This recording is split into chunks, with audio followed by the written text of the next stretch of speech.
其實頭先嗰幾位同我講，就係因為有一日我同校長經過，佢哋好勤喺度温書，佢出嚟同我哋講嘅時候，我就會代入去。如果我個仔想讀書冇得讀，係好慘。如果我能力可以嘅話，我哋係咪應該開一班俾佢咧？咁於是我哋當時同佢講，你如果讀得到，我哋會開。至於資源方面，我哋要考慮。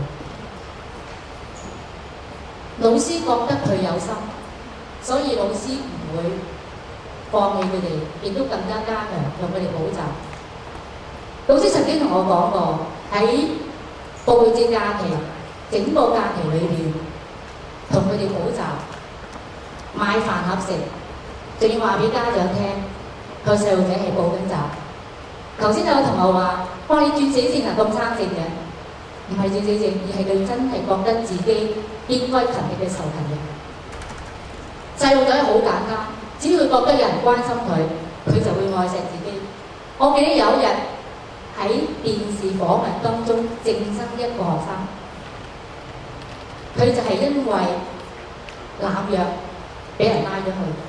佢嗰一陣間，佢見佢阿媽阿爸喊到不得了，嗰一刻佢知道，原來阿爸阿媽平時唔理我，佢只係個表面。其實當我有事嘅時候，佢好痛心。嗰一刻佢就話俾自己聽：我要戒，我要俾心機做人。其實我做咗幾十年阿媽，我都想話俾大家聽。其實如果我哋平時多啲時間同我哋細仔溝通，你睇下佢而家嘅情況點樣，佢要嘅係人關心。佢覺得呢個世界都冇人理佢嘅話，佢唔知為咩生存，為咩生活。但係當阿媽俾一句説話話：你今日好辛苦咯，你今日點樣啊？佢就覺得原來我背後有人關心緊我，因為佢係我個仔，係我女。我都話俾佢聽，阿媽今日好辛苦，喺出邊做嘢受嗰啲氣，啲谷得好辛苦。當你個仔喺你個背脊掃一掃，拍一拍你膊頭，我諗你乜嘢辛苦都冇晒，你會覺得我值得為我細路仔捱。我哋希望我今日能夠幫到佢，令到佢第日多發展更加好。所以各位家長，如果你每日抽少時間同我哋仔女傾偈，你嘅關係好，佢一定唔會出去揾佢所謂 friend。因為佢屋企已經有，佢係唔需要去揾其他嘅人去補佢冇嘅嘢。但係如果你出邊揾嘅人，而嗰啲人又係阿媽唔理、阿爸唔理嘅話咧，佢又要揾人傾訴，於是你一企埋咧就得好怨言，大家鬧阿爸阿媽，佢喺後邊鬧緊係咩唔知，佢淨係知呢個阿爸阿媽淨係生我出嚟係冇理我嘅。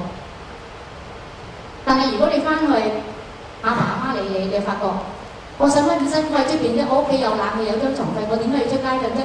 我就要翻屋企，因為屋企有人愛錫緊我。呢個係好簡單嘅一樣嘢，係每個父母都可以做到。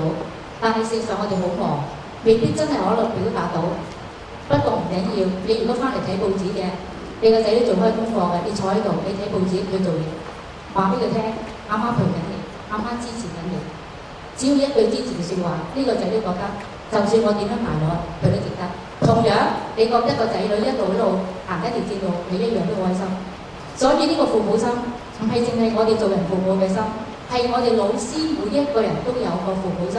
我哋老師雖然年紀輕，但係我諗所有老師我都聽我講過，你雖然年紀輕，但係你一定要當你係自己係阿爸係阿媽，你原來先可以幫翻細路仔，你先可以睇到呢班細路仔成長。所以今日開展之後，我哋希望我哋日後更加多啲聯絡，一齊幫我哋嘅小朋友。